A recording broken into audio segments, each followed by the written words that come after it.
জেহেলের স্ত্রী ছিল এই টাইপের উম্মে জামিল, অনেক সাহসী একটা নারী, বুদ্ধিমতী নারী, চালাক নারী, রাজনীতি করত। আবু জেহেলদের সাথে রাস্তায় যায় আন্দোলন করত। রাত 2টা বাজে, আবু জেহেল ঘুমায় না, হা করে তাকায় আছে। উম্মে জামিল বলে, আবু জেহেল ঘুমান না কেন? রাত 2টা বাজে। আবু জেহেল মনে মনে বলে, রাত 2টা বেজে গেছে, তার মানে ভাতিজা মোহাম্মদ বাইতুল্লাহ আইসা এখন কোরআন তেলাওয়াত করতেছে। আর মোহাম্মদের কোরআন তেলাওয়াত না শুনলে তো আবু জেহেলের রাত্রে ঘুম হয় না। জোরে বলেন সুবহানাল্লাহ। কিন্তু তার স্ত্রী উম্মে জামিল কেউ বলতে পারতেছে না, উম্মে জামিল কেউ বলতে পারতেছে না। উম্মে জামিল বলে, আবু জেহেল ঘুমাও ঘুমাও। আবু জেহেল বলে, বেটি তোর সমস্যা কি, তুই ঘুমা। আবু জেহেল বলে, ডিস্টার্ব করবি না। উম্মে জামিল বলে, তুমি না ঘুমাইলে আমিও ঘুমাবো না। এবার আবু জেহেল ঘুমের ভান ধইরা চোখ 2টা বন্ধ কইরা আছে। কিসের ভান ধইরা? কথা বলে, ঘুমের ভান ধরে চোখ 2টি বন্ধ করে আছে। 10 মিনিট চোখ বন্ধ কইরা থাকার পরে আবু জেহেল তাকায় দেখে তার স্ত্রী উম্মে জামিলেরও চোখ বন্ধ। উম্মে জামিলেরও। আবু জেহেল মনে করছে ওই মহিলা, শয়তান মহিলা ঘুমায় গেছে। আসলে ঘুমায় নাই। উম্মে জামিলের এবার তার মনের ভিতরে টেনশন হলো, প্রতিদিন রাত্রে আবু জেহেল রাত 2টা বাজে কোথায় যায়, এটা আজকে ধরবো। কারণ প্রতিদিন রাত 2টা বাজে ঘুমের থেকে ওইটা বাইরে চলে যায়। আজকে উম্মে জামিল বলে, আজকে চোর ধরবো। আবু জেহেল তুমি কোথায় যাও? আজকে তোমাকে বুঝতে দিব না, ঘুমের ভান ধইরা চুপ করে থাকবো। যখন তুমি যাবা তখন তোমার পিছন থেকে জামার কালা ধইরা টান দিব, যে চোরের মতো করে যাও। আবু জেহেল ঘুমের ভান ধরে আছে, উম্মে জামিলও ঘুমের ভান ধরে আছে। আবু জেহেল বুঝতে পারলো উম্মে জামিল মনে হয় ঘুমায় গেছে। এবার আবু জেহেল মোটা একটা কম্বল নিয়া, মুড়ি দিয়া, হাতের মধ্যে একটা কুপি নিয়া ঘর থেকে বের হয়ে গেলেন আল্লাহর নবীর জবানে কোরআন শোনার জন্য। আল্লাহু আকবার। জোরে বলেন আল্লাহু আকবার। এবার আবু জেহেল যখন ঘরের দরজার যখন নখ খুললেন, ঠাস করে একটা আওয়াজ হলো। আওয়াজের কারণে আবু জেহেলের স্ত্রীর উম্মে জামিলের ঘুম ভেঙে গেল। দেখে আবু জেহেল কম্বল মোড়া দিয়া, হাতের মধ্যে কুপি নিয়ে ঘর থেকে বের হয়ে যাচ্ছে। পিছন থেকে উম্মে জামিল বলে, তাআল ইয়া আবা জাহেল, তাআল ইয়া আবা জাহেল, উদখুল, ঘরে ঢোকো। এত রাতে তুমি ঘর থেকে বের হচ্ছ, কারণ কি? আবু জেহেল বলে, বেটি ঘুমা, আমার বাইরে কাজ আছে। উম্মে জামিল বলে, রাত 2টা বাজে, তোমার কি কাজ? আমি নেতা মানুষ, বুঝোস না? আমি নেতা মানুষ, বুঝোস না? বলে, রাত 2টা বাজে, নেতা গো আবার কি কাম থাকে? মদ খাওয়া, গাঁজা খাওয়া ছাড়া। ঠিক কিনা বলেন? উম্মে জামিল কয়, তোমার তো স্বভাব চরিত্র ভালো না, রাত 2টা বাজে আবার কোন ঘরে যায় ঢুকবা? আবু জেহেল কয়, সিসি, এইভাবে বলো না, ভালো কাজে যাচ্ছি। আসলেই তো ভালো কাজ। কথা বলে না, কোরআন শোনা কি? বলে ভালো কাজে যাচ্ছি। উম্মে জামিল বলে, ভালো কাজ কোন কাজ বলো আমার কাছে, নাইলে ঘর থেকে বের হতে দিব না। কিন্তু আবু জেহেল যে আল্লাহর নবীর কোরআন তেলাওয়াত শোনার জন্য বাইতুল্লাহ যাচ্ছে, এই কথা যদি উম্মে জামিলকে বলে, তাহলে আবু জেহেলের পিঠের চামড়া থাকবে না। কারণ সেই তো দিনের বেলা আইন করছে কেউ যাতে মুহাম্মাদের কোরআন তেলাওয়াত শুনতে না যায়। এখন নিজেই রক্ষক হয়ে যদি ভক্ষকের কাতারে দাঁড়ায়, তাহলে তো আর মান সম্মান থাকে? টাইম শুধু বাড়তেছে, 2টা 2:30। আবু জেহেল কয়, একটু পরেই তো ভাতিজার তেলাওয়াত বন্ধ হয়ে যাবে, মানে তাহাজ্জুদের নামাজের সময় শেষ, তেলাওয়াতও শেষ। উফ, মহিলা খুব ডিস্টার্ব করতেছে। এ বেডি তুই ঘুমা। কয় না, কোথায় যাইবা সত্যি করে বলো। কয় বিশ্বাস কর, ভালো কামে যাইতেছি। কয় না, তোমার চরিত্র কিন্তু অত ভালো না, তোমারে আমি চিনি। স্ত্রীর গোপন জিনিস কি বেশি জানি? কথা বলে না। আর স্বামীর গোপন জিনিস কে বেশি জানে? স্বামী কোন চরিত্রের মানুষ, এটা স্ত্রী ছাড়া আর কেউ জানে না। ঠিক কিনা বলেন? উম্মে জামিল কয় তোমার চরিত্র ভালো না, রাত 2টা বাজে কই যাইতেছে? আবু জেহেল কয় মিথ্যা অপবাদ দিস না, ভালো কাজে যাইতেছে। ভালো কাজে?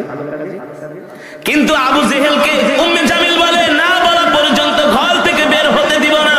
আবু জেহেল কয় ধরা খেয়ে গেছি, চালাক মহিলার হাতে ধরা খেয়ে গেছি। এবার আবু জেহেল বলে শোনো, তোমাকে আমি সত্যি কথা বলি, তুমি কাউকে বলবা না।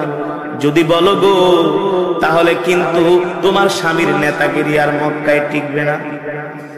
উম্মে জামিল বলে ঠিক আছে আবু জেহেল বলেন সত্যি করে কোথায় যান প্রতিদিন রাত 2টা বাজে?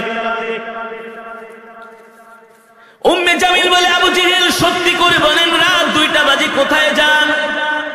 আবু জেহেল বলে প্রিয়তমা স্ত্রী, তুমি আমার প্রিয়তমা, তোমার সাথে মিথ্যা কথা বলবো না, সত্যটা বলে দিচ্ছি, কিন্তু এই কথা তুমি মক্কার কোনো মানুষকে বলবা না। উম্মে জামিল বলে বলবো না, ওয়াদা করলাম। ও প্রিয়তমা স্ত্রী শোনো, যেই দিন থেকে ভাতিজা মোহাম্মদ বাইতুল্লাহ কোরআন পড়ে সেই দিন থেকে আমি প্রতিদিন তোমার থেকে না বলে গোপনে গোপনে লুকিয়ে লুকিয়ে আমি ভাতিজা মোহাম্মদের কোরআন তেলাওয়াত বাইতুল্লাহর পাশে দাঁড়ায়া দাঁড়ায়া শুনি। বাইতুল্লাহর পাশে মোহাম্মদের তেলাওয়াত না শুনলে আমি আবু জেহেল রাত্রিবেলা ঘুমাইতে পারি না। আল্লাহু আকবার। এই স্ত্রী আমার ভাতিজা মোহাম্মদের কণ্ঠটা এত সুন্দর, তার কোরআনের তেলাওয়াত এত সুন্দর। মোহাম্মদকে আমরা শুধু মিথ্যা মিথ্যা তাকে কবি বানাই, মিথ্যা মিথ্যা বলি সে কবি। আসলে মোহাম্মদ কবি না, আমার বাবাও কবি ছিলেন, দাদাও কবি ছিলেন, 14 গোষ্ঠীও কবি ছিলেন রে স্ত্রী। মোহাম্মদ যেটা তেলাওয়াত করে এটা কোনো মানুষের কাব্য হতে পারে না, মানুষের কোনো বানানো কবিতা হতে পারে না। মোহাম্মদের কোরআন তেলাওয়াত শুনি না, আমার কাছে মনে হয় এটা হলো আল্লাহর জবানের কালাম। কিন্তু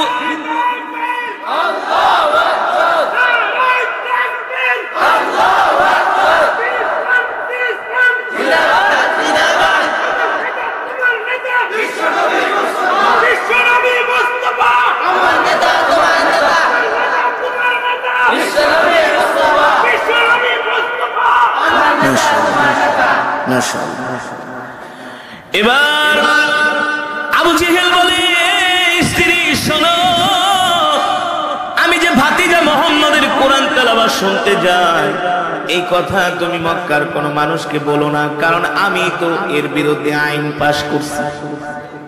এখন যদি মক্কার মানুষ জানে আমি গোপনে গোপনে মোহাম্মদের কোরআন শুনতে যাই, তাহলে তো মক্কার মানুষ আমাকে নেতা মানবে না, ফুলের মালার পরিবর্তে আমার গলায় জুতার মালা দিবি। উম্মে জামিল বলে স্বামী গো, তোমারও যেই রোগ আমারও একই রোগ, আমিও তো মোহাম্মদের কোরআন তেলাওয়াত না শুনলে ঘুমাইতে পারি না। আমি তো বাইতুল্লাহ যায় শুনি, তুমি কেমনে শোনো? আমি যে মোহাম্মদের ঘরের পাশে দাঁড়ায় দাঁড়ায় শুনি। স্বামী গো, এত সুন্দর কোরআন তেলাওয়াত, মোহাম্মদের কণ্ঠ শুনলে আমি পাগল হয়ে যাই। আল্লাহু আকবার।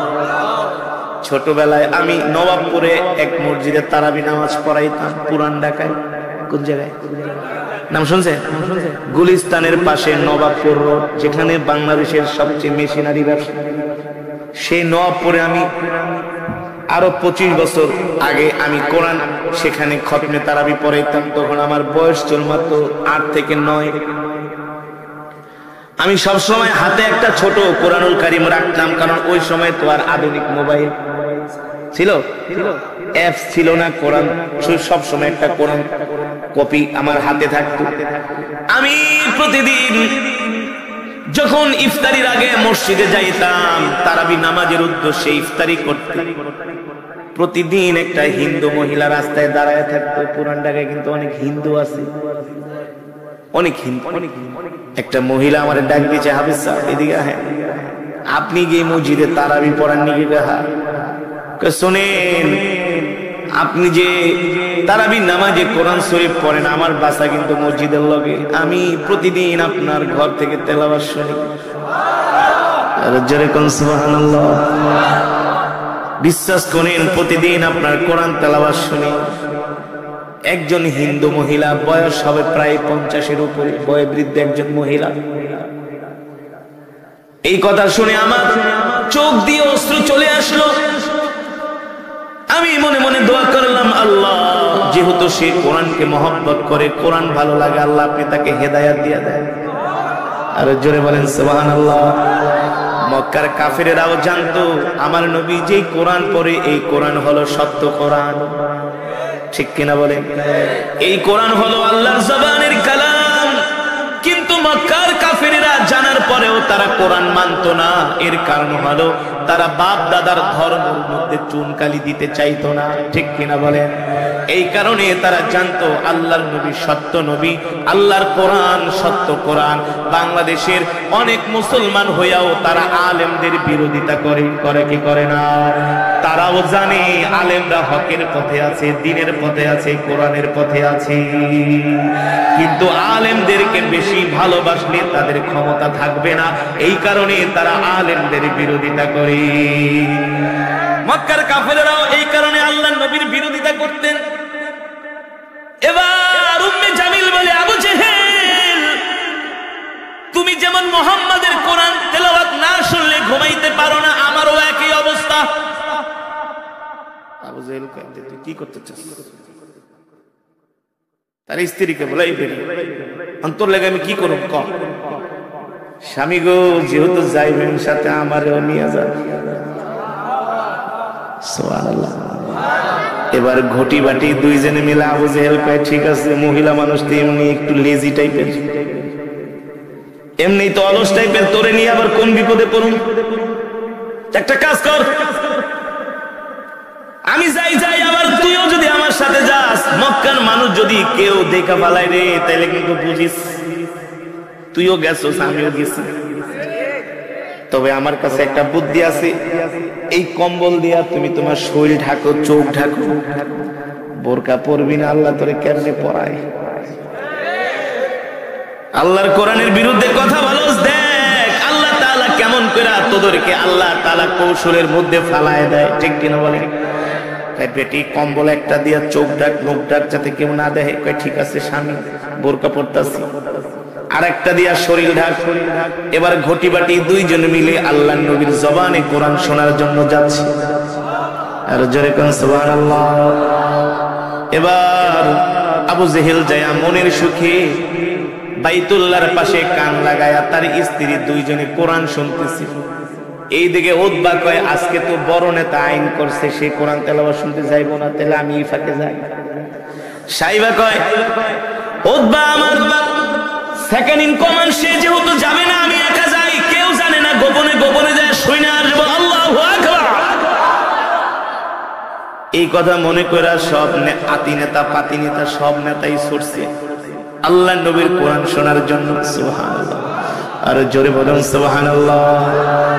ও যুবক, এই পৃথিবীর জমিনে আমার নবীর মতো এত সুন্দর আল্লাহ তাআলা কাউকে বানায় নাই। আমার নবীর মতো এত সুন্দর কণ্ঠ আল্লাহ তাআলা কাউকে দেয় নাই। আমার নবীর চেহারা দেখলে মক্কার কাফেরেরা তার জন্য পাগল হয়ে যেত। মক্কার কাফেরেরা দূর থেকে আমার নবীকে গালি দিত, আর সামনে আসলে কপালে চুমা দিত। এমন সুন্দর চেহারা ছিল আমার নবীর। আল্লাহু আকবার। আবু জেহেল, আবু লাহাব সবগুলোর চেহারার মধ্যে বাটপারি ছাপ পড়ে গেছে, কিন্তু আমার নবী ছিলেন নিষ্পাপ। আমার নবী ছিলেন বেগুনা মাসুম, ঠিক কিনা বলেন?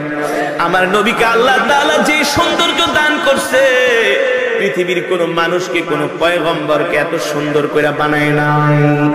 আমার নবীকে আল্লাহ তাআলা এমন কণ্ঠ দান করছে। আমার নবী হলেন রাহমাতুল লিল আলামিন, ঠিক কিনা বলেন? ওয়ামা, আমার সাথে সবাই পড়েন, ওয়ামা আরসালনাকা ইল্লা রাহমাতাল লিল আলামিন। আল্লাহু আকবার। আল্লাহ তাআলা বলেন, নবী আমি আল্লাহ আপনাকে সমগ্র বিশ্ববাসীর জন্য রহমত করে বানাইছি, পাঠাইছি। আল্লাহু আকবার। আমার নবীর কণ্ঠ শুনলে মক্কার নারী পুরুষ সবাই পাগল হয়ে যেত। আল্লাহ তাআলা আমার নবীকে এমন একটা শ্রুতি মধুর কণ্ঠ দান করেছিলেন।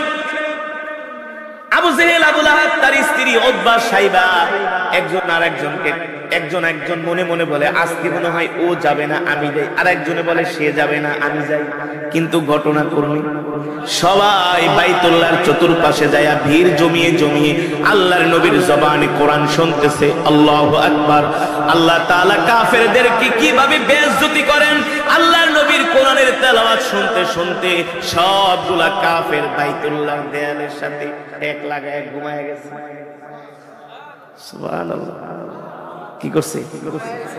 হঠাৎ করে সূর্যের আলো আয়েশা তাদের চেহারায় পড়ছে। আবু জেহেল দেখে তার স্ত্রী উম্মে জামিল নাক টেনে ঘুমাইতেছে। আবু জেহেলকে এই বেটি উঠোস না কেন? তাকায় দেখে সূর্য উঠে গেছে। কামটা হইলো কি, তোরে লয়ে আইলাম না তো আমি এক দৌড় দিয়ে যাইতাম না, তুই তো মহিলা মানুষ, এখন তোরে লয়ে এত বিপদে পড়ছি। উম্মে জামিল কি করছে, দুইটা কম্বল আনছিল, একটা ভুলে ফালাই দিয়ে দৌড়, কারণ চোরে চুরি করলে প্রমাণ থাইকাই যায়, ঠিক কিনা বলেন? আবু জেহেল আর উম্মে জামিল দুইজনে দৌড়। আরো যত ছোট ছোট পাতি নেতা ছিল সবাই তো কোরআন শুনতে আসছে, সবাই ঘুমায় পড়ছে। এখন এক এক রাস্তা দিয়ে এক একজনে দৌড়। ঘটনাক্রমে আল্লাহ তাআলা দেখেন কেমন করে ওদেরকে বেইজ্জতি করে, একটার সাথে আর একটার মুখোমুখি সংঘর্ষ। আবু জেহেল দেখে উতবা, উতবা কয় সাইবা, সাইবাকে আবু লাহাব। ব্যাপারটা আবু জেহেলকে উতবা ব্যাপার কি? উতবা কয় আপনি কোন আগে এত সকালবেলা কেন? কারণ কি? কারণ কি? আবু জেহেল কয় খবর আছে। কয় না না না, মান সম্মান নিয়ে বাড়িতে যান গা, আমার কাছে প্রমাণ আছে। প্রমাণ কি? ওই যে উম্মে জামিল কম্বল একটা ফালাইছে, সেই কম্বল নিয়ে উতবা তার কাছে রাইখা দিছে। আবু জেহেল যদি বেশি বাড়াবাড়ি করে তাইলে একবারে ফাঁস করে দিবে, গোপন তথ্য ফাঁস, ঠিক কিনা বলেন?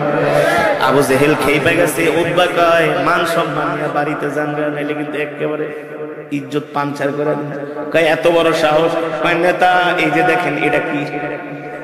দেখে আবু জেহেলের বোর কম্বল উতবার হাতে। আবু জেহেল কয় এখানে এখন বাড়াবাড়ি করলে লোকজন জমে যাবো গা, মায়ের 2 ঘন্টা পরে খামিটা এখনই খাইতে হবে। তার মানে ইজ্জত নিয়ে বাড়িতে যায়, কারণ আবু জেহেল তো ছিল আবাল হেকাম, জ্ঞানের বাবা। আবু জেহেল ছিল বুদ্ধিমান বলে ওর সাথে এখন চিলাচিলি করে লাভ নেই, আগে বাড়িতে যাই। একজনের সাথে আর একজনের সরাসরি সংঘর্ষ। আবু জেহেল কা যা যা, আমাদের সারা আর যাতে কেউ না জানে, আমরা নেতারা আসছি, যদি জনগণ যাই না যায় তাহলে কিন্তু জনগণের বাত আমরা ফিরাতে পারবো না। সব আইসা মোহাম্মদের বাড়ির সামনে বাইতুল্লাহর সামনে ভিড় জমাবে, ঠিক কিনা বলেন? এবার আবু জেহেল তার স্ত্রী উম্মে জামিলকে নিয়ে বাড়িতে চলে গেছে। এবার যায় স্ত্রীর ধমকায়, কে বেটি কইছিলাম না তুই আমার সাথে যাবি না, তুই যাওয়ার কারণে কম্বল ফালাই আইছস, তোর কম্বল উতবার কাছে, আমার কি মান সম্মান আছে নাকি? তুই কেন আমার সাথে গেলি? আমার মান সম্মান নষ্ট করলি। উম্মে জামিল কে আবু জেহেল পায় ধরতেছি, রাগ করেন না, তবে সলিউশন একটা আছে। মহিলা মানুষের ষড়যন্ত্র, মহিলা মানুষের চক্রান্ত কঠিন। শক্তিশালী পুরুষকেও তারা দুর্বল করে ফেলে কোমল কণ্ঠ দিয়া, নরম ভাষা দিয়া বলে স্বামী মাইরেন না, আমার কাছে বুদ্ধি একটা আছে, আপনি নাস্তা টাস্তা খায়া তাড়াতাড়ি উতবার বাড়িতে যান, যাই আবার মুখ বন্ধ করেন যাতে কাউকে না বলে। আবু জেহেল বলে ঠিক আছে, যেহেতু এখন ভুল কইরা ফেলাইছো, ধরা খেয়ে গেছি, একটা সমাধান বের করতে হবে। এবার আবু জেহেল নাস্তা খায়া উতবার বাড়িতে রওনা শুরু করছি। আবু জেহেল হলো মক্কার সবচেয়ে বড় নেতা, সবচেয়ে বড় প্রভাবশালী নেতা। আবু জেহেল যখন উতবার বাড়িতে গেছে, উতবা বলেন আহলান ওয়া সাহলান মারহাবান বিকুম ইয়া আমিরুনা, লিডার আসেন, আজকে গরিবের বাড়িতে হাতির পাড়া, কারণ তো বুঝলাম না। আবু জেহেল কয় এমনে এমনে আসি নাই রে, বিপদে পড়ে আসছে, বিপদে পড়ে এই যে নির্বাচন আইতেছে, এখন দেখবেন নেতারা যারে দেখবো অরেই জড়ায় দেয়, যারে দেখে শুধু সালাম আর সালাম, কাটা আর আকাটা নাই,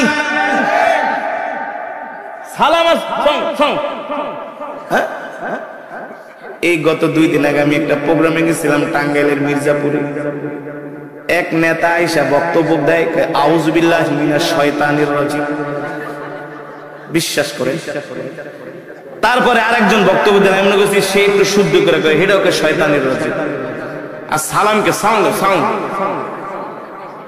এই নির্বাচনের সময় দেখবেন নেতা গাড়ি দিয়ে যায়, দামি প্রাডো গাড়ি থামায়া আইসাই জড়ায় ধরে। তার মানে এখন নির্বাচনের সময় এমনি এমনি তোমারে জড়ায় ধরে না, ধরানোর কারণ আছে, ভোট। ঠিক কিনা বলে? এই দেশে ভোট আসলে জনগণের মায়া বাইরা যায়, জনগণের আদর করে নেয়, ভোট শেষ খবর নাই। ঠিক কিনা বলে? আবার ভালো ভালো ভালো ভালো, তবে ভালো সংখ্যা যেটা হক সেটা বলতে, কোরআনের কথা। আবু জেহেল দেখা উদ্বা কয়, আবু জেহেল সকাল সকাল আমার বাড়িতে কয়ে টিটকারি মারিস না, বিপদে পড়ে আসছে। আবু জেহেল উতবাকে ঘরে তার হাত ধরে কয়, ভাই ঘরের ভিতরে আয়, তোর সাথে জরুরি কথা আছে। উতবাকে সামনে বসায়া আবু জেহেল বলে, উতবা সত্যি করে বলো, তুমিও তো রাত্রবেলা গোপনে গোপনে মুহাম্মদের কোরআন শুনতে যাও। উতবা বলে, আমি একা যাই না, আপনিও যান? হ, আমিও তো যাই। কিন্তু উতবা রে, আমাদের জন্ম হলো কবির ঘরে, আমাদের বাবা কবি, দাদা কবি, 14 গোষ্ঠী কবি। উতবা বলে, হ্যাঁ আবু জেহেল, আমারও বাবা কবি, দাদা কবি, 14 গোষ্ঠী কবি, আমরা কবির ঘরে জন্ম। আবু জেহেল বলে, শোন, আমরা মুহাম্মদের বিরুদ্ধে এত ষড়যন্ত্র করি, চক্রান্ত করি, কোনোভাবে আমরা মুহাম্মদকে দমাইতে পারি না। তবে উতবা সত্যি কইরা বল, মুহাম্মদ যেই কোরআন তেলাওয়াত করে, আমি আবু জেহেল বলতেছি এই কোরআন কোন মানুষের বানানো কোরআন না, এই কোরআন কোন কবির কাব্য না, কারণ কোরআনের তেলাওয়াতের সাথে কবিতার সাথে কোনো মিল পাই না। উতবা কয়, নেতা আমারও তো একই কথা। আল্লাহু আকবার, জোরে বলেন আল্লাহু আকবার। আমারও তো একই কথা, মুহাম্মদ যে কোরআন তেলাওয়াত করে আমরা বলি এটা সে বানায় বানায় কবিতা বলে। না না না, কোন কবির কাব্য এত সুন্দর হতে পারে না, এটা হলো একমাত্র আল্লাহর কোরআন। আল্লাহু আকবার, জোরে বলেন আল্লাহু আকবার। এবার আবু জেহেল বলে, শোন, আর কিছুদিন পরেই তো আমাদের দেশে বাণিজ্য মেলা হবে। বাণিজ্য মেলা বুঝেন তো? বুঝেন? দেখবেন বাংলাদেশে একটা বাণিজ্য মেলা হয়, সেই মেলায় সারা বিশ্ব থেকে কথা কানা লোক আসে ব্যবসা করার জন্য। আবু জেহেল বলে, তুই আমি যাই কোরআন তেলাওয়াত শুনতে, এটা আমার কাছে বড় টেনশনের ব্যাপার না। বড় টেনশনের ব্যাপার হলো আগামী বছর বাণিজ্য মেলা আর কয়েক মাস পরে। এই তেলাওয়াত যদি আশেপাশের রাষ্ট্রের জনগণ শুনে ফেলায়, তাহলে তো সব আইসা মুহাম্মাদের হাতে হাত রেখে কালেমা পড়ে মুসলমান হয়ে যাবে। ঠিক না? মুহাম্মাদের যে চেহারা, মুহাম্মাদের যে চেহারা, যে কণ্ঠ, যে কোরআন তেলাওয়াত, যে ব্যবহার, যে কোনো মানুষ দেখলে তো পাগল হয়ে যাবে। উতবা কয়, শয়তান তো বুঝেন না? কয়, বড় শয়তান, আপনার মাথায় আসলে বুদ্ধি আছে। ঠিকই কইছেন। এই কোরআন তেলাওয়াত এখন মক্কার মধ্যে সীমাবদ্ধ আছে, কিন্তু বাণিজ্য মেলায় তো সারা বিশ্ব থেকে মানুষ আসবে। তারা যদি কোন ক্রমে মুহাম্মদকে দেখে ফেলায়, তার কোরআন তেলাওয়াত শুনে ফেলায়, তাহলেই তো মুহাম্মদের হাতে হাত রেখে কালেমা পড়ে মুসলমান হয়ে যাবে। তাহলে ইসলাম ধর্ম আর মক্কার মধ্যে সীমাবদ্ধ থাকবে না, ইসলাম ধর্ম কোরআনের দাওয়াত আশেপাশের দেশেও ছড়িয়ে যাবে। বড় টেনশনের কারণ কি? কারণ না বলেন? অবাকার শোনেন, আমার কাছে বুদ্ধি আছে। আজকে সন্ধ্যায় আমরা বাইতুল্লাহ কাবা শরীফে বসি, কাবার চত্বরে মক্কার সব লিডারদেরকে দাওয়াত দেন, যুবকদেরকে দাওয়াত দেন, আমরা একটা আইন পাশ করব। আমাদের দেশে যখন বাণিজ্য মেলায় লোক আসবে, আমরা যুবকদের হাতে বড় বড় লাঠি দিয়া রাস্তার মোড়ে মোড়ে দাঁড় করায় দিব, আর বলবো, শোনো, তোমরা এই ঘরের আশেপাশ দিয়াও যাবা না, এই ঘরের মধ্যে একটা পাগল আছে, এই পাগলকে দেখলে তোমরাও পাগল হয়ে যাবা। বলেন নাউজুবিল্লাহ। এই পাগলের চেহারাও দেখা যাবে না। নাউজুবিল্লাহ। আমরা বাইতুল্লাহর পাশে, মুহাম্মাদের ঘরের পাশে, মুহাম্মাদের বাড়ির রাস্তার মোড়ে মোড়ে আমরা যুবকদেরকে লাঠি দিয়া মোতায়েন করব, যাতে করে বিদেশি কোনো ব্যবসায়ী কোনো মানুষ মানুষ মুহাম্মদের ঘরের আশেপাশ দিয়েও যাতে যেতে না পারে তাদেরকে অন্য রাস্তা ব্যবহার করতে বলবো। বুঝতে পারছেন তো? বুঝতে পারছেন? আবু জেহেল কয় উতবা তোর মাথায় তো আসলেই বুদ্ধি আছে, তুই ঠিক কথা বলছস। মক্কার সব কাফেররা বাইতুল্লাহ মিটিং এ বসছে, আর কিছুদিন পরেই তো আমাদের দেশে বাণিজ্য মেলা, রোম থেকে, পারস্য থেকে, ইয়ামান থেকে, জর্দান থেকে ব্যবসায়ীরা আসবে আমাদের দেশে ব্যবসা করার জন্য। আমরা মুহাম্মাদের কোরআন তেলাওয়াত শুনে আমাদের মধ্যেই তো ফাটল সৃষ্টি হয়ে গেছে। কেউ কেউ মুহাম্মাদের কাছে যায় হাতে হাত রেখা কালেমা পড়ে মুসলমান হয়ে যাচ্ছে।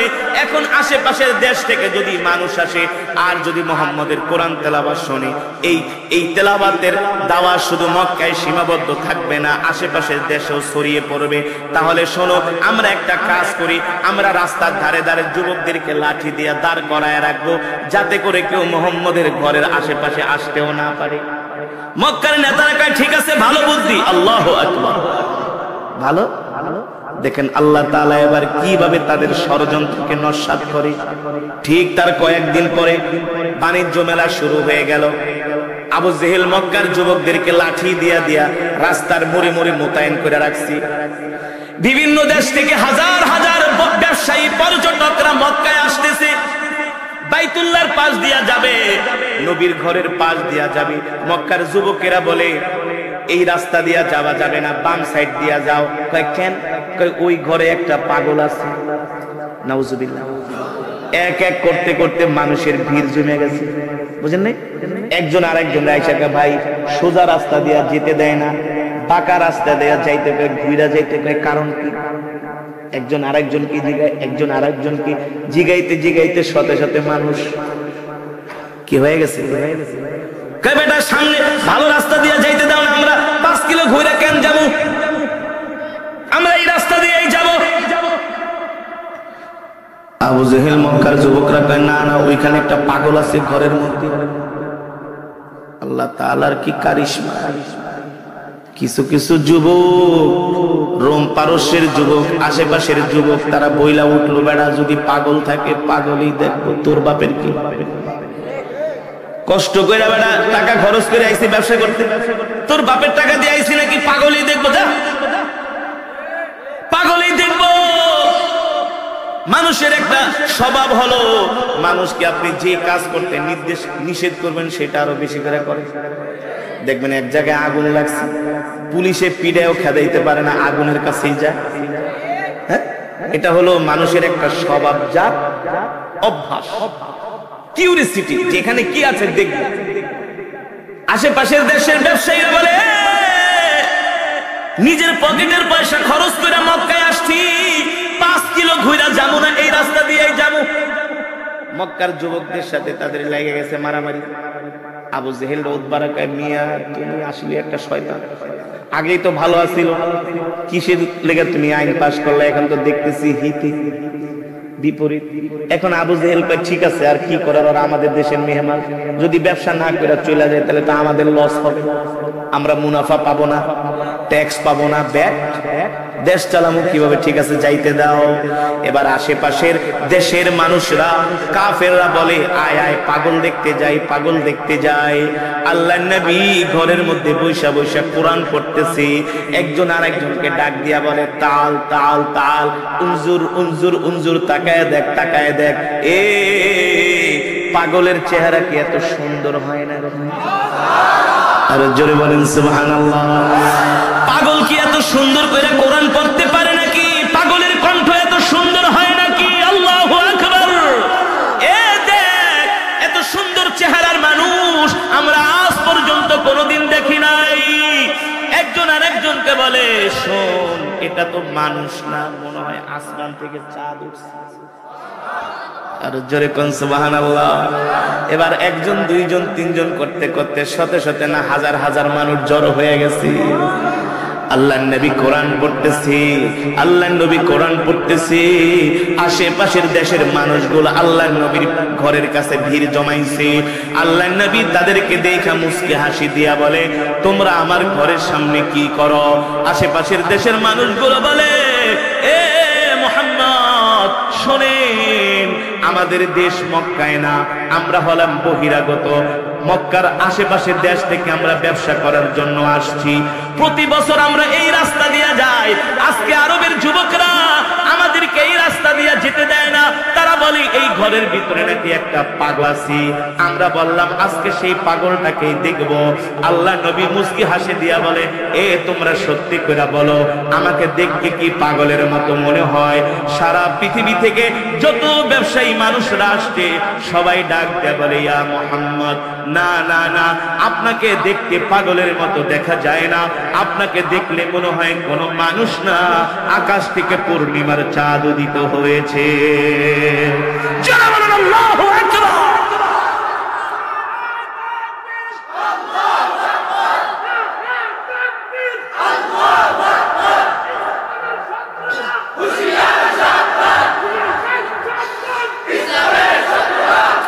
আল্লাহ নবী কোরআনুল কারীমের তেলাওয়াত করতেছে।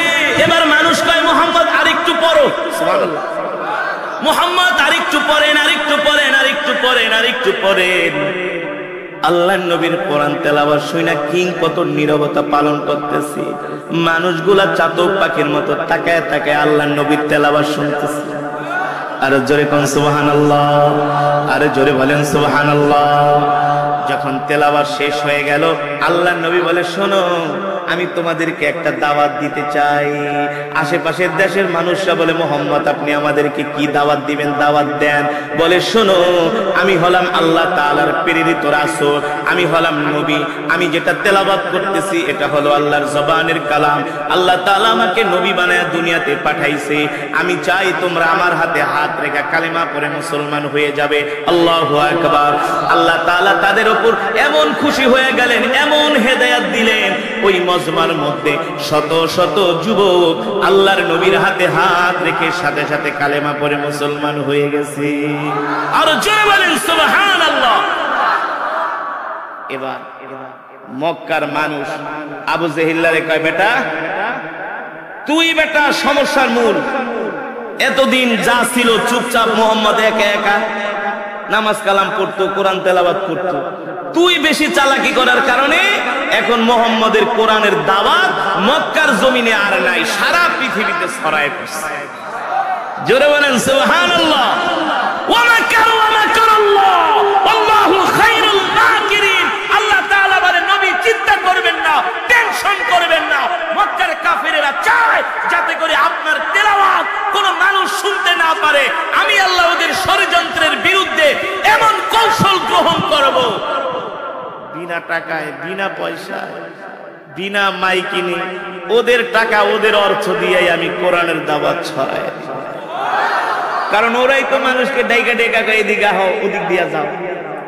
যদি কিছু না কইতো সবাই যার মনে চলে যাইতো, ঠিক না বলেন? ওরাই তো বল্লার বাসায় কি করছে, ঢিল মারছে। ওরাই তো প্যাচ লাগাইছে। ইতিহাস বলে সেই মজমা থেকে প্রায় 400-র মতো যুবক আল্লাহর নবীর হাতে হাত রেখে কালেমা পড়ে মুসলমান। এবার কোরআনের দাওয়াত আর মক্কায় সীমাবদ্ধ নাই, কোরআনের দাওয়াত আশেপাশের দেশগুলিতে ছড়িয়ে পড়েছে। মুসলমান, এই ইতিহাস থেকে আমরা কি শিখবো, কি শিক্ষা নিব? কোরআন আল্লাহর জবানের কালাম। এই কোরআন হলো আল্লাহর নবীর উপর আল্লাহ নাজিল করেছেন। এই কোরআন হলো মুসলমানদের জন্য একটা গাইড বুক, ঠিক কিনা বলেন? একটা গাইডলাইন, একটা রোড ম্যাপ চলার জন্য। ইহদিনাস সিরাতাল, এই কোরআন হলো আমাদের জন্য একটা সঠিক পথ, ঠিক কিনা বলেন? মুত্তাকিনদের জন্য সঠিক পথ। আজকে সারা পৃথিবীতে মুসলমান মার খাচ্ছে, সারা পৃথিবীতে মুসলমান নির্যাতিত, নিপীড়িত। আজকে মুসলমান ইসলাম থেকে, দিন থেকে দূরে সরে যাচ্ছে। আমরা ভাবতেছি মনে হয় আমরা মুসলমানরা দুর্বল হয়ে গেছি, আমরা শেষ হয়ে যাব। না না, মুসলমান শেষ হবে না। ইন্না দীনা ইনদাল্লাহিল ইসলাম। আল্লাহ তাআলার কাছে মনোনীত ধর্ম হলো ইসলাম। আল্লাহ তাআলার কাছে একমাত্র ইসলাম হলো আল্লাহ তাআলার কাছে এই পৃথিবীর জমিনে মানুষ তাদের জীবনকে পরিচালিত করবে একমাত্র ইসলামের মাধ্যমে, দ্বীনের মাধ্যমে। আর এই দ্বীন কেউ পরাজিত করতে পারবে? পারবে? পারবে না। আল-ইয়াওমা আকমালতু লাকুম দীনাকুম ওয়া আতমামতু আলাইকুম নি'মাতি ওয়া রাদিতু লাকুমুল ইসলাম দীনা। ইসলাম হলো একমাত্র কমপ্লিট জীবন ব্যবস্থার নাম। এই কারণে মুসলমান আমরা যতদিন পর্যন্ত এই কোরআনকে আঁকড়ে ধরবো, এই কোরআন রাসূলের সুন্নাহ, তারাকতু ফীকুম আমরাইন লান তাদিল্লু মা তামাসসাকতুম বিহিমা কিতাবাল্লাহি ওয়া সুন্নাত রাসূল। যতদিন পর্যন্ত আমরা কোরআনকে আঁকড়ে ধরব, যতদিন পর্যন্ত আমরা রাসূলের সুন্নাহকে আঁকড়ে ধরব, পৃথিবীর জমিনে আমাদেরকে কেউ পরাজিত করতে পারবে না। কিন্তু দুঃখের বিষয় হলো আজকে মুসলমানের ঘরে কোরআনের তেলাওয়াত হয় না, মুসলমানের ঘরে কোরআনের তেলাওয়াত হয় না, মুসলমানের ঘরে হিন্দি গান বাজে, হিন্দি গান। আজকে এক একটা চায়ের দোকান মিনি সিনেমা হলে পরিণত হয়ে গেছে, ঠিক কিনা বলেন? এর থেকে আমাদের বের হয়ে আসতে হবে। জুমার নামাজে যেমন মুসল্লি হয়, ফজরের নামাজেও মসজিদে এমন মুসল্লি হতে হবে। হুজুর এগুলো রূপ কথা, কাল্পনিক। হ্যাঁ, মক্কার কাফেররাও আল্লাহর নবীর ভবিষ্যৎবাণীকে কাল্পনিক বলেছিল। আল্লাহর নবী বাইতুল্লাহ নামাজ পড়বে, কাফেরদের কাছে চাবি চাইলেন, এই বাইতুল্লাহর চাবিটা দাও, আমি বাইতুল্লাহ নামাজ পড়বো। কাফেররা বলে, মুহাম্মদ তোমাকে বাইতুল্লাহর চাবি দিব না, তুমি গরিব মানুষ। নাউজুবিল্লাহ বলেন। নবীজি কষ্ট পেয়েছে কি পেয়েছে না? পাশে আবু বকর, পাশে ওমর, ওসমান, আলীর মতো সাহাবীরা। আল্লাহর নবী আপনাকে বাইতুল্লাহর চাবি দিল না, আপনাকে অপমান করলো, আমি ওমর সইতে পারি না, সবগুলোর কল্লা ফালায় দেব। আল্লাহর নবী বলল, ওমর ইসবির, ধৈর্য ধরো, ধৈর্য ধরো। আবু বকরের, সাইয়েদনা আবু বকরের চোখে পানি, যে আবু বকর নিজের জীবনের চাইতে আল্লাহর নবীকে ভালোবাসে, সে আবু বকরের চোখে পানি।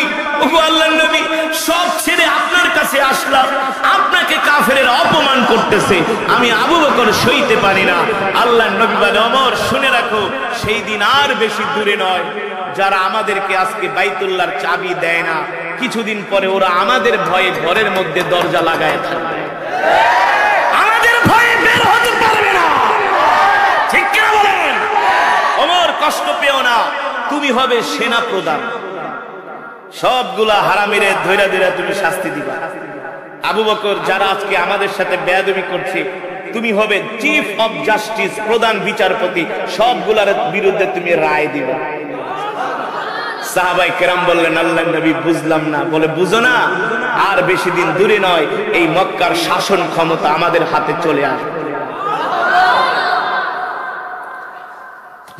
সাহাবীরা আল্লাহর নবীর জবানে এই কথা শুনে তারা টিকতে পারে না, ঈমানের জোশ বাইরে গেছে। কারণ চন্দ্রের আলো মিথ্যা হতে পারে, সূর্যের আলো মিথ্যা হতে পারে, আমার নবীর জবানের কথা কোনোদিন মিথ্যা হতে পারে না। ঠিক কেন বলেন? সাহাবীরা ঠিকই বুঝতে পেরেছিলেন মক্কার ক্ষমতা আমাদের হাতে আসছে। টু দা টুমরো, ইনশাআল্লাহ। সাহাবীরা যায় আবু জেহেলকে বলে, এই আবু জেহেল্লা, এই আবু লাহাব, উতবা, শাইবা, আবু লাহাব, ওলীদ ইবনে মুগিরা, তোরা আমাদেরকে বাইতুল্লাহর চাবি দেস নাই, আর বেশি দিন দূরে নয়, কিছুদিন পরে পুরা বাইতুল্লাহর ক্ষমতা আমাদের হাতে চলে আসবে। আমি আবু বকর হব বাইতুল্লাহর প্রধান বিচারপতি, সেই দিন বিচার করব তোদের সবগুলাকে। হযরত ওমর বলে, সবগুলারে ঘরের থেকে ঘাড় ধরে ধরে টাইনা বের করো, সবগুলারে শায়েস্তা করো। কাফেরেরা কয়, ভাত খাইতে ভাত পাও না, সিরা কাথায় ঘুমায় লাখ টাকা স্বপ্নে দেখো, যাও মিয়া, ঘর নাই দুয়ার লাগায় ঘুমাও, রাস্তায় বাইরে যেতে পারো না, আমগো মাইরের ডরে, আর তোমার হাতে মক্কার ক্ষমতা আসবে না। আল্লাহু আকবার, জোরে বলেন আল্লাহু আকবার। আল্লাহ তাআলা আমার নবীর হাতে মক্কার ক্ষমতা তুলে দিয়েছিলেন কি দিয়েছিলেন না? জোরে বলুন, জোরে বলুন। 10,000 সৈন্য নিয়ে আমার নবী মক্কা বিজয় করেছিলেন। জোরে বলেন সুবহানাল্লাহ। মুসলমান যুবক, আল্লাহ রাব্বুল আলামিন কোরআনুল কারীমের মধ্যে ওয়াদা করেছেন, নবী আমি আল্লাহ কোরআনুল কারীমের মধ্যে ওয়াদা করলাম, ওয়াদাল্লাহুল্লাযীনা আমানু মিনকুম ওয়া আমিলুস সালিহাতি লা ইস্তাখলিফান্নাহুম ফিল আরদ কামা ইস্তাখলাফাল্লাযীনা মিন ক্বাবলিহিম।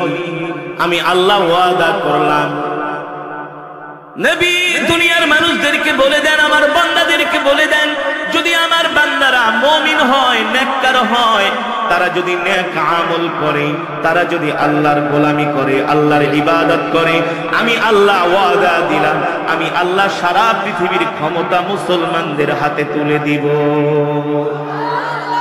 আল্লাহ ওয়াদা করেছেন মুমিনদের হাতে আল্লাহ তাআলা পৃথিবীর ক্ষমতা তুলে দিবে। আল্লাহু আকবার। পৃথিবীর জমিনে বর্তমানে একটাই রাষ্ট্র আছে, যেই রাষ্ট্রের ম্যাক্সিমাম মানুষ হলো মুমিন। কোন রাষ্ট্র? আল্লাহু আকবার। কোন রাষ্ট্র?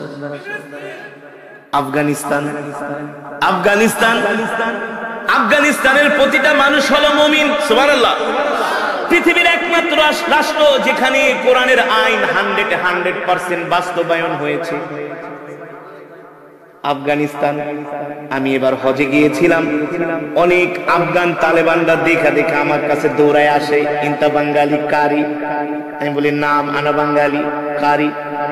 হ্যাঁ, তেলাওয়াতুকা ফি মওজুদ জওয়ালি, তোমার তেলাওয়াত আমার মোবাইলের ভিতরে দেখো। আমি বলতাম আইনাল বিলাদ, বলে ফি আফগানিস্তান। আফগানিস্তান কোথায়? বলে আমার বাড়ি কান্দাহার, কাবুল। বলে আমরা তো তোমার তেলাওয়াত সব সময় শুনি। একজন আরেকজনকে দেখে, এই যে দেখ ওই বাঙালি কারি যার তেলাওয়াত আমরা শুনি। তালেবানদেরকে ডাক দিয়া তাদের সাথে অনেক কথা বললাম। বলে ভাই, আমরা 20-30 বছর যুদ্ধ করার কারণে আল্লাহ আজকে আমাদেরকে পৃথিবীর রাষ্ট্র ক্ষমতা আমাদের হাতে তুলে দিয়েছে। বলে আফগানিস্তানে কোরআনের আইন প্রতিষ্ঠা হওয়ার কারণে রাস্তার দোকানগুলা, মার্কেটের দোকানের শাটার গুলো খোলা থাকে। মানুষ তো দূরের কথা, কোন শয়তানও যাওয়ার সাহস পায় না। জোরে বলেন আল্লাহু আকবার। আফগানিস্তানের রাস্তায় যদি রাত 2টা বাজে কোন মহিলা একা একা বের হয়, কোন যুবক ছেলেতে দূরের কথা, কোন শয়তানও তার সামনে যায় দাঁড়ানোর সাহস পাবে না। কিসের কারণে? আরো জোরে বলুন। সারা পৃথিবীর অর্থনীতিতে ধস নামছে, আর আফগানের মুদ্রাগুলোর দাম বাড়তেছে। বাড়ায় বলছি, বানায় বলছি, মিথ্যা বলছি? এমনকি আমেরিকার ডলারকে তারা এখন টেক্কা দিতেছে। এবছর আফগানিস্তানে যেমন ফসল হয়েছে, পৃথিবীর ইতিহাসে এত ফসল কোনদিন আফগানিস্তানে হয় নাই। আফগানিস্তানের জমিন থেকে এত ফসল বের হচ্ছে, আফগানের মানুষ বলে কোনদিন এত ফসল বের হয় নাই, কোনদিন গাছে এত ডালিম ধরে নাই, কোনদিন গাছে এত আম ধরে নাই, কোনদিন গাছে এত আঙ্গুর ধরে নাই। আল্লাহু আকবার। কোনদিন গাছে এত জাফরান ধরে নাই। কিভাবে ধরবে? আল্লাহ তাআলা বলছে, তোরা যদি আমার গোলাম হয়ে যাস, তোরা যদি মুমিন হয়ে যাস, আমি আল্লাহ ওয়াদা দিলাম, মাটি ভেদ করে নিচ থেকে আমি আল্লাহ তোদের জন্য শুধু বরকত বের করে দিব। আল্লাহু আকবার। আমি আল্লাহ তোমাদের ফসলের ভিতরে বরকত দিব, আমি আল্লাহ তোমাদের ঘরের মধ্যে বরকত দিব। আল্লাহু আকবার। তবে শর্ত হলো মুমিন হতে হবে।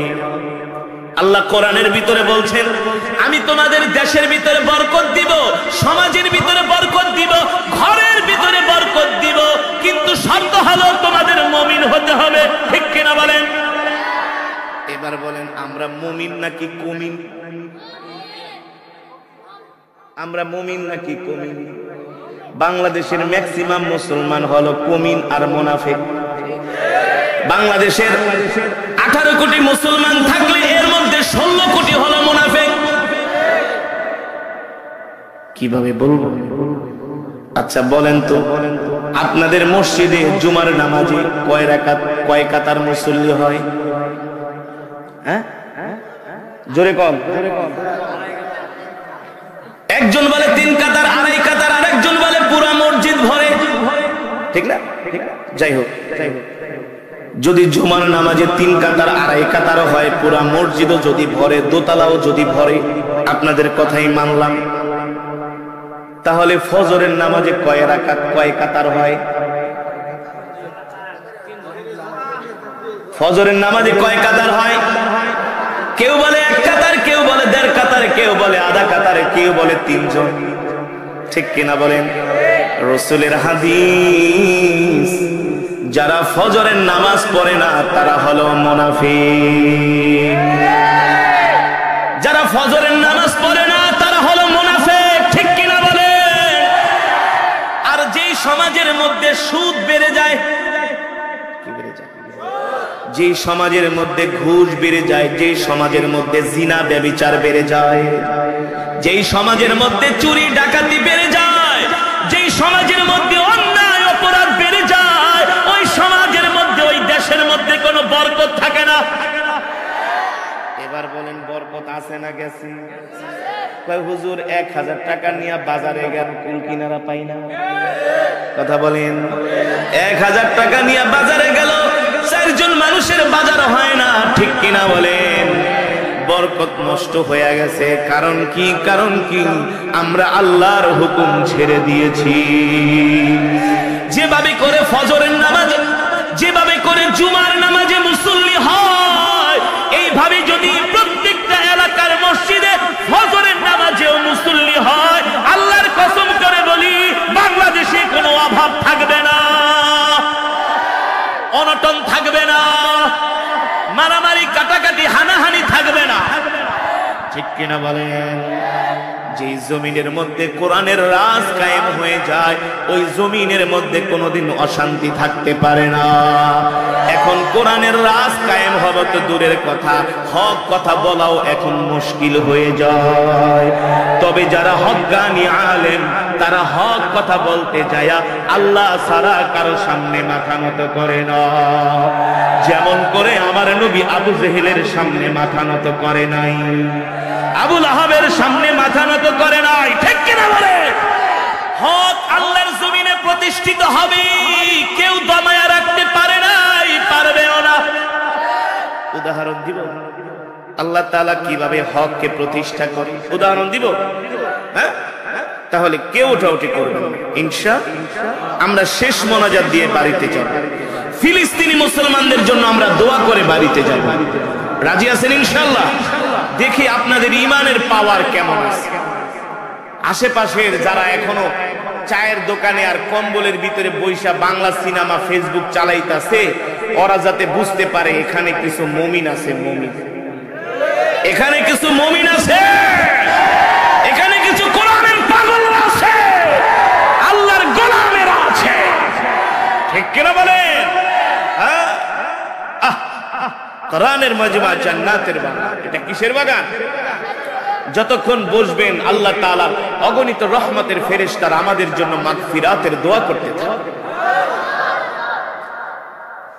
মুসলমান, এবার বলি দেখেন কিভাবে আল্লাহ তাআলা তার জমিনে দ্বীনকে প্রতিষ্ঠা করে, হককে প্রতিষ্ঠা করে। কাফের, মুশরিক, বেঈমানরা, মুনাফিকরা যতই ষড়যন্ত্র করুক না কেন, তারা কখনো আল্লাহর দ্বীনকে মিটাই দিতে পারবে না, আল্লাহর কোরআনকে তারা মিটাই দিতে পারে নাই, পারবে। সুবহানাল্লাহ। আল্লাহর নবী যখন কোরআন পড়তেন, মক্কার যুবকেরা আল্লাহর নবীর কোরআনের তেলাওয়াত শোনার জন্য পাগল হয়ে যেত। সুবহানাল্লাহ। আবু জেহেল মিটিং এ বসলো, মুহাম্মাদের কোরআন তেলাওয়াত যাতে কেউ শুনতে না পারে একটা ব্যবস্থা করো। কি ব্যবস্থা করা যায়? বলে একটা আইন পাশ করো, আজ থেকে কারফিউ জারি করা হলো। 144 ধারা, কেউ মুহাম্মাদের বাড়ির আশেপাশেও যেতে পারবে না। মুহাম্মদ বাইতুল্লাহ কোরআন পড়ে, সেখানেও কেউ যেতে পারবে না। যদি যায় তাহলে তার 10 বছরের জেল। কয় বছরের? দিনের বেলা আবু জেহেল তার নেতা খাতাদেরকে নিয়ে আইন পাশ করলো যাতে কেউ মুহাম্মাদের কোরআন তেলাওয়াত শুনতে না যেতে পারে। আল্লাহু আকবার। এবার রাত 2টা বাজে, আল্লাহর নবী বাইতুল্লাহ যাবে তাহাজ্জুদের নামাজ পড়ার জন্য। সেখানে আল্লাহর নবী তাহাজ্জুদের মধ্যে কোরআন পড়বে। রাত 2টো বেজে গেছে, আবু জেহেল ঘুমায় না, হা করে তাকায় আছে। আবু জেহেলের স্ত্রীর নাম হলো উম্মে জামিল। মারাত্মক ধরনের একটা মহিলা নেত্রী। আমাদের দেশে কিছু মহিলা নেত্রী আছে, মিছিলের আগে আগে থাকে আর স্লোগান দেয়। ঠিক সেই 1450 বছর আগের কথা বলছি, সেই 1450 বছর আগের কথা বলছি যুবক। এই কোরআনের তেলাওয়াত শোনার জন্য আবু জেহেল রাত 2টা বাজে আরামের ঘুম হারাম করে আল্লাহর নবীর জবানে কোরআন শোনার জন্য কাবার চত্বরে এসেছে। ঠিক কিনা বলেন? আমি আমি যে আয়াত তেলাওয়াত করেছি ওয়াকুল জাআল হক, এই আয়াত পড়ার একটা কারণ আছে, ঠিক কিনা বলেন? এই ঘুণে ধরা সমাজকে কোরআনের সমাজে রূপান্তরিত করতে হবে। আশ্চর্য, যেই কোরআনের তেলাওয়াত শুনে আবু জেহেল রাত্রবেলা ঘুমাইতে পারে নাই, যেই কোরআনের তেলাওয়াত না শুনে মুসলমানের বাচ্চারা কিভাবে কোরআনের তেলাওয়াত শুনে ঘরের মধ্যে বসে থাকে, আমাদের বুঝে আসে না, ঠিক কিনা বলেন? এই কোরআন তো আল্লাহর জবানের কালাম, সুবহানাল্লাহ বলেন। এই কোরআনের তেলাওয়াত শুনলে ঈমান বেড়ে যায়। কি বেড়ে যায় মুসলমান? ওয়া ইযা তুলিয়াত আলাইহিম আয়াতুহু যাদাতুহুম ঈমানা। এই কোরআনের তেলাওয়াত শুনলে ঈমান বেড়ে যায়, ঈমানওয়ালা হয়ে যায়, জিন্দেগি পরিবর্তন হয়ে যায়। খাত্তাবের ছেলে ওমর গিয়েছিলেন নবীজির কল্লা কাটার জন্য, ঠিক কিনা বলেন? হ্যাঁ, নাউজুবিল্লাহ বলেন। খাত্তাবের ছেলে ওমর গিয়েছিলেন নবীজির কল্লা কাটার জন্য। আবু জেহেল এসে ফুসলায়, ওমর তুমি হলা আরবের সবচেয়ে সাহসী যুবক, তোমাকে একটা দায়িত্ব পালন করতেই হবে, নইলে আমরা বেকায়দায় পড়ে যাচ্ছি। ওমর বলে, কি বেকায়দা? আবু জেহেল বলে